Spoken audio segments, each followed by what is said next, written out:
இயேசு கிறிஸ்துவில் மிகவும் அன்பானவர்களே, 1 தீமோத்தேயு 5ஆம் அதிகாரத்தின் வேத தியான பகுதிக்கு உங்களை அன்புடன் வரவேற்கிறேன். இந்த 5ஆம் அதிகாரத்தை 4 பிரிவுகளாக பிரித்து நாம் தியானிக்கலாம். முதல் பகுதி 1 மற்றும் 2ஆம் வசனங்களிலே ஆண்டவருடைய சரீரமாகிய திருச்சபையின் உறவு முறைகளை பற்றி பார்க்கின்றோம். 2வது பகுதியாக 3ஆம் வசனத்திலிருந்து 16ஆம் வசனம் வரைக்கும் விதவைகளை கவனிப்பதை குறித்து சொல்லப்பட்டிருக்கிறது. 3வது பகுதியாக 17ஆம் வசனத்திலிருந்து 20ஆம் வசனம் வரைக்கும் சபை மூப்பர்களை கனம் பண்ணுவதை குறித்து எழுதப்பட்டிருக்கிறது. 4வது பகுதியாக 21ஆம் வசனத்திலிருந்து 25வது வசனம் வரைக்கும் கர்த்தருடைய ஊழியத்தை செய்கின்ற திருத்தொண்டரின் கடமைகளை குறித்து நாம் கற்றுக்கொள்ளுகின்றோம். முதல் பகுதியிலே 1 மற்றும் 2ஆம் வசனங்களை வாசிக்கிறேன். முதிர் வயதுள்ளவனை கடிந்து கொள்ளாமல் அவனை தகப்பனைப் போலவும் பாலிய புருஷரை சகோதரரைப் போலவும் முதிர் வயதுள்ள ஸ்திரீகளை தாய்களைப் போலவும் பாலிய ஸ்திரீகளை எல்லா கற்புடன் சகோதரிகளைப் போலவும் பாவித்து புத்தி சொல்லு. தகப்பனைப் போல, சகோதரர்களைப் போல, தாயைப் போல, சகோதரியைப் போல எண்ண வேண்டும் என்று திருச்சபையின் உறவு முறைகளை அவர் தெளிவுபடுத்துகின்றார். ஏனென்றால் நாம் அனைவரும் கர்த்தருடைய பார்வையிலே அவருடைய பிள்ளைகளாயிருக்கிறோம். ஒரே குடும்பத்தின் பிள்ளைகளாயிருப்பதினாலே தகப்பன், தாய், சகோதரன், சகோதரி என்ற உறவிலே நாம் நிலைத்திருக்க வேண்டும். மத்தேயு 12ஆம் அதிகாரம் 50வது வசனத்திலே, பரலோகத்தில் இருக்கிற என் பிதாவின் சித்தத்தின்படி செய்கிறவன் எவனோ அவனே எனக்கு சகோதரனும் சகோதரியும் தாயுமாய் இருக்கிறான் என்று இயேசு கிறிஸ்துவாகிய இரட்சகர் சொல்லியிருக்கின்றார். ஆகவே நாம் ஒருவேளை முன்பின் தெரியாத இரத்த சம்பந்தம் அல்லாத மனிதர்களாய் இருக்கலாம். திருச்சபையில் கூடி வரும்போது தகப்பன், தாய், சகோதரன், சகோதரி என்ற உறவோடு பழக வேண்டும் என்பதை வேத சத்தியம் நமக்கு கற்றுத்தருகிறது. 3ஆம் வசனத்திலிருந்து 16வது வசனம் வரைக்கும் படிக்கும்போது விதவைகளை கவனிப்பதை குறித்து சொல்லப்பட்டிருக்கிறது. 3வது வசனத்திலே உத்தம விதவைகளாகிய விதவைகளை கனம் பண்ணு.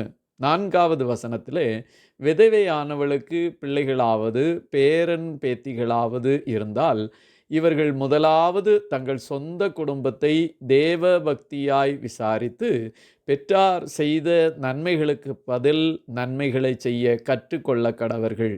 அது நன்மையும் தேவனுக்கு பிரியமுமாய் இருக்கிறது.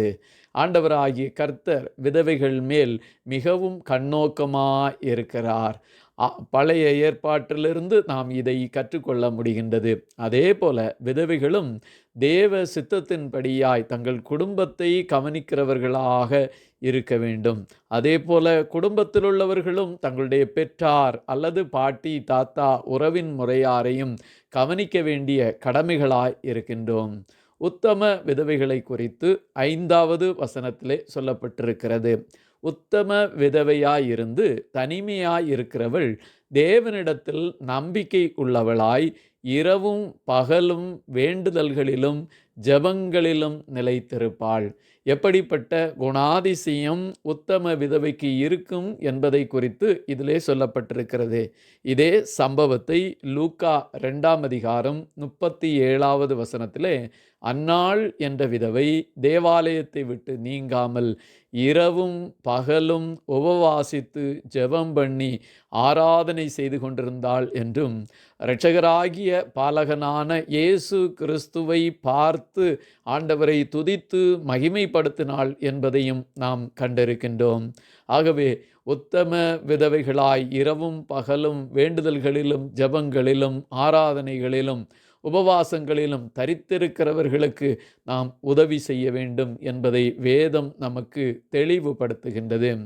5ஆம் அதிகாரத்தின் 8வது வசனத்திலே ஒருவன் தன் சொந்த ஜனங்களையும் விசேஷமாக தன் வீட்டாரையும் விசாரியாமற் போனால் அவன் விசுவாசத்தை மறுதலித்தவனும் அவிசுவாசியிலும் கெட்டவனுமாய் இருப்பான். சொந்த ஜனங்கள், குடும்பத்தார், வீட்டார் மிக தெளிவாக சொல்லப்பட்டிருக்கிறது. ஆகவே நம்முடைய திருச்சபையில் எந்த பொறுப்புகளில் இருக்கிறவர்களானாலும் சரி, ஒரு கிறிஸ்தவர் ஆனாலும் சரி, தன்னுடைய குடும்பத்தை கவனிக்க வேண்டியது முக்கியமானது. தன் சொந்த ஜனங்களை கவனிக்க வேண்டியது முக்கியமானது என்பதை வேதம் சொல்லுகிறது. அப்படி செய்யாதபடி நான் ஊழியம் செய்கிறேன் என்றோ, நான் வேறு காரியங்களை நற்காரியங்களை செய்கிறேன் என்றோ கடந்து போவார்கள் என்றால், அவர்கள் விசுவாசத்தை மறுதலித்தவர்கள் என்றும், அவிசுவாசியிலும் கெட்டவர்கள் என்றும் வேதம் மிக தெளிவாக சொல்கிறது. ஆகவே தங்களுடைய குடும்பத்தை கவனிப்பதற்காகவும், சொந்த ஜனங்களான பெற்றோர், இன்னும் அவருடைய இனஜன பந்துக்கள், சகோதர சகோதரிகளுக்கு தேவைகள் இருந்தால் உதவி செய்வதற்காகவும் உழைத்து அவருடைய தேவைகளை சந்திக்கிறவர்களாக இருக்க வேண்டும். அப்படி செய்யாதவர்கள் விசுவாசத்தை மறுதலித்தவர்கள் என்பதை வேதம் தெளிவுபடுத்துகின்றது. தொடர்ந்து உள்ள வசனங்களிலே 9, 10 வசனங்களிலே 60 வயதுக்கு குறையாதவளும் ஒரே புருஷனுக்கு மனைவியிருந்து பிள்ளைகளை வளர்த்து அந்நியரை உபசரித்து பரிசுத்தவான்களுடைய கால்களை கழுவி உபத்திரப்படுகிறவர்களுக்கு உதவி செய்து சகல நற்கிரியைகளையும் ஜாக்கிரதையாய் நடப்பித்து இவ்விதமாய் நற்கிரியைகளை குறித்து சாட்சி பெற்றவளுமாய் இருந்தால் அப்படிப்பட்ட விதவையையே விதவைகள் கூட்டத்தில் சேர்த்து கொள்ள வேண்டும். யாரை விதவைகள் கூட்டத்தில் சேர்த்து கொள்ள வேண்டும் என்ற தெளிவு இதிலே சொல்லப்பட்டிருக்கிறது. திருச்சபையிலே விதவைகளை கவனிக்க வேண்டும் என்பதை ஆதி காலத்திலே மிக தெளிவாக திருச்சபைக்கு எழுதி கொடுக்கப்பட்டிருக்கிறது. விதவைகள் கூட்டத்தில் சேர்த்து கொள்ளப்பட வேண்டியவர்கள் பொருளாதார உதவியை சபையிலிருந்து பெற்றுக்கொள்ள தகுதி உடையவர்கள் யார் என்ற அதிகாரபூர்வமான பட்டியல் இந்த இடத்திலே சொல்லப்பட்டிருக்கிறது. ஆண்டவர் விதவைகள் மேல் இரக்கமாயிருக்கின்றார். உபாகமும் 24:17 நாம் வாசிக்கும்போது, விதவையின் வஸ்திரத்தை அடகாக வாங்காமலும் இரு என்று விதவைகள் மேல் ஆண்டவர் கரிசனையாய் இருந்தார். அதே போல விதவைகள் கர்த்தருடைய ஊழியத்திலும் இணைந்திருந்தார்கள். அப்போஸ்தலர் 9:36 வசனத்திலே, யோப்பா பட்டணத்தில் கிரேக்கு பாஷையிலே தோர்க்காள் என்று அர்த்தம் கொள்ளும் தபீத்தாள் என்னும் பேருடைய ஒரு சீசி இருந்தாள். அவள் நற்கிரியைகளையும் தர்மங்களையும் மிகுதியாய் செய்து கொண்டு வந்தாள் என்று தோர்க்காள் என்ற தபீத்தாளை குறித்து எழுதப்பட்டிருக்கிறது. அன்பானவர்களே, இப்படி தங்கள் குடும்பங்களை கவனித்து திருச்சபையும் கவனித்து திருச்சபையிலே இருக்கின்ற 60 வயதுக்கு மேற்பட்டவர்களை கவனித்தரல வேண்டும். பழைய ஏற்பாட்டு காலத்திலே அரசாங்கத்தாலோ மற்றவர்களாலோ அவர்களுக்கு உதவிகள் கிடைக்கவில்லை. ஆனால் இன்றைக்கு அரசாங்க உதவியோ ஓய்வூதியமோ இவர்களுக்கு கொடுக்கப்படுகின்றது. இப்படிப்பட்ட விதவைகள், ஆதரவற்றவர்கள், தேவையுடையவர்கள், ஏழைகள், உடல் ஊனமுற்றோர், நோயுற்றோர் போன்றவர்களை ஆதரிக்க வேண்டியது திருச்சபையின் கடமையாக இருக்கிறது என்பதை நாம் கற்றுக்கொள்ள வேண்டும். தொடர்ந்து இளம் வயதுள்ள விதவைகளை குறித்து சொல்லப்பட்டிருக்கிறது. 5ஆம் அதிகாரம் 14வது வசனத்திலே, இள வயதுள்ள விதவைகள் விவாகம் பண்ணவும், பிள்ளைகளை பெறவும், வீட்டை நடத்தவும், விரோதியானவன் நிந்திக்கிறதற்கு இடமுண்டாகாமல் இருக்கவும் வேண்டுமென்றிருக்கிறேன். பழைய ஏற்பாட்டிலிருந்து தொடங்கி புதிய ஏற்பாட்டு காலத்திலும் விதவைகள் மறுமணம் செய்யலாம் என்று கர்த்தருடைய வேதத்திலே அனுமதி கொடுக்கப்பட்டிருக்கிறது. இப்படி அனுமதி பெற்றவர்கள் ஆண்டவருடைய திருநாமம் அவமாக்கப்படாதபடிக்கு அவர்கள் குடும்பங்களாய் வாழ வேண்டும் என்பதை தேவனாகிய கர்த்தர் விரும்புகிறார். இல்லை என்றால் சோம்பற்காரராகி ஆண்டவருடைய நாமத்திற்கு அவமானத்தை கொண்டு வரக்கூடியவர்களாய் மாறிவிடக்கூடாது என்பது கர்த்தருடைய விருப்பமாக இருக்கிறது என்பதை அறிந்து கொள்ள வேண்டும். 3வது பகுதியாக மூப்பர்களை கனம் பண்ண வேண்டும். 17வது வசனத்திலே, நன்றாய் விசாரணை செய்கிற மூப்பர்களை, விசேஷமாக திருவசனத்திலும் உபதேசத்திலும் பிரயாசப்படுகிறவர்களை இரட்டிப்பான கனத்திற்கு பாத்திரராக எண்ண வேண்டும். கர்த்தருடைய ஊழியத்திற்காக பணி செய்கின்ற யாரானாலும் சரி, அவர்களை இரட்டிப்பான கனத்திற்கு பாத்திரவான்களாய் மதிப்பிற்குரியவர்களாய் எண்ணி அவர்களுக்கு உதவி செய்ய வேண்டும். அவர்கள் தங்களுடைய சம்பாத்தியத்திற்காக, அதாவது பணக்காரர்கள் ஆவதற்காக ஊழியம் செய்யக்கூடாது என்பதை 1 பேதுரு 5ஆம் அதிகாரம் 2-3 வரைக்கும் நாம் படிக்கின்றோம். தேவனுடைய மந்தையை நீங்கள் மேய்த்து கட்டாயமாய் அல்ல, மனப்பூர்வமாய், அவலட்சணமான ஆதாயத்திற்காக அல்ல, உற்சாக மனதோடும், சுதந்திரத்தை இருமாப்பாய் ஆளுகிறவர்களாய் அல்ல, மந்தைக்கு மாதிரிகளாகவும் கண்காணிப்பு செய்யுங்கள் என்று சொல்லப்பட்டிருக்கிறது.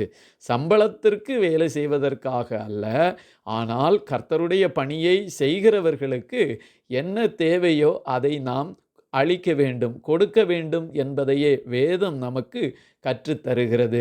18வது வசனத்திலே, போரடிக்கிற மாட்டை வாய் கட்டாயாக என்றும் வேலையாள் தன் கூலிக்கு பாத்திரனாய் இருக்கிறான் என்றும் வேத வாக்கியம் சொல்லுகிறதே. உபாகமும் 25:4 இது சொல்லப்பட்டிருக்கிறது.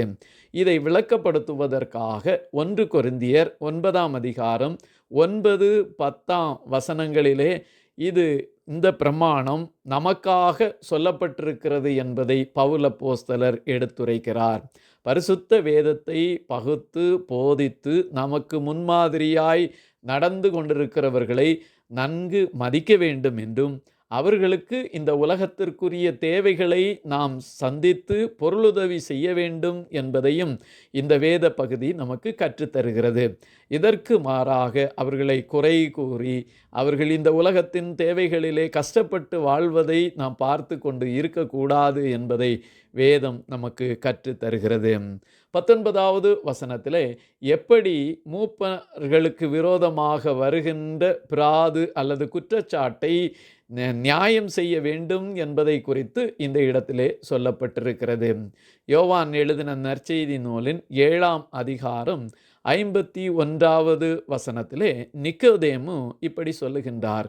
ஒரு மனுஷன் சொல்வதை கேட்டு அவன் செய்கைகளை அறிகிறதற்கு முன்னே அவனை ஆக்கினைக்குட்படுத்தலாம் என்று நம்முடைய நியாயப்பிரமாணம் சொல்லுகிறதா என்று கேட்கின்றார். ஆகவே நன்றாய் தெளிவாய் விசாரித்து 2-3 சாட்சிகளோடு மட்டுமே அவர்களுடைய பிராது குற்றச்சாட்டை எடுத்து நியாயம் செய்ய வேண்டும் என்றும், பாவம் செய்தவர்கள் திரும்ப பாவம் செய்யாதபடிக்கும் மற்றவர்கள் மனம் திரும்பும்படியாகவும் எல்லாருக்கு முன்பாகவும் அவர்களை கடிந்து கொள்ள வேண்டும் என்பதையும் வேதம் நமக்கு கற்றுத்தருகிறது. 5ஆம் அதிகாரம் 21-25 வரைக்கும் ஆண்டவருடைய பணியை செய்கிறவர்களுடைய கடமைகள் சொல்லப்பட்டிருக்கிறது. 21வது வசனத்திலே, பாரபட்சமாய் எந்த தீர்மானமும் எடுக்கக்கூடாது என்று உறுதியான கட்டளையாய் சொல்லுகின்றார். சாதி, இனம், மொழி, பொருளாதார நிலைமை அல்லது கல்வி, கலாச்சார பின்னணியம் மற்றும் எவற்றை கொண்டும் மற்றவர்களை நாம் குறை சொல்லி அல்லது அவர்களுக்கு எதிராக எந்த தீர்மானமும் எடுக்கக்கூடாது. ஆகவே பிரச்சனைகள் வந்தால் தீர விசாரித்து நியாயமாய் அவைகளுக்கு தீர்ப்பு செய்ய அழைக்கப்பட்டிருக்கிறோம். மேலும் மற்றவர்கள் செய்யும் பாவங்களுக்கு உடன்படாதபடி சுத்தவான்களாய் வாழ வேண்டும் என்பதையும் வேதம் நமக்கு கற்றுத்தருகிறது. 23வது வசனத்திலே, தனக்கு அடிக்கடி நேரிடுகிற பலவீனங்களிலிருந்து விடுபடுவதற்காக திராட்சரசம் கூட்டிக்கொள்ள சொல்லப்பட்டிருக்கிறது. எபேசுவிலே வாழ்ந்து கொண்டிருந்த தீமோத்தேயுக்கு அங்குள்ள தண்ணீரில் சுண்ணாம்பு கலந்து இருப்பதினாலே பல வேளைகளிலே தீமோத்தேயுக்கு சரீரப்பிரகாரமான வயிற்று பிரச்சனை உண்டாகியிருக்கலாம். ஆகவே இந்த வயிற்று பிரச்சனையிலிருந்து தீர்வு பெறுவதற்காக, சுண்ணாம்பு காரத்தின் தீய விளைவுகளை சரிகட்டுவதற்காக அவர் திராட்சரசத்தை பரிந்துரைக்கிறார். இது புளித்து வைக்கப்பட்ட போதை தருகின்ற திராட்சரசம் அல்ல, உடனடியாய் தயாரிக்கப்பட்ட திராட்சரசத்தை அவருக்கு எடுத்துக்கொள்வதற்காக சொல்லுகின்றார். இப்படியாய் ஆண்டவருடைய சத்திய வசனம், திருச்சபையின் உறவு முறைகள், விதவைகளை கவனிப்பது, மூப்பர்களை கனம் பண்ணுவது, ஆண்டவருடைய ஊழியக்காரருடைய கடமைகளை குறித்து பார்த்தோம். நாம் இந்த வேத சத்தியத்திலே நிலைத்து நிற்க இரட்சகராகிய இயேசு கிறிஸ்து நமக்கு இன்னும் உதவி செய்வாராக. ஆமீன், ஆமீன், ஆமீன்.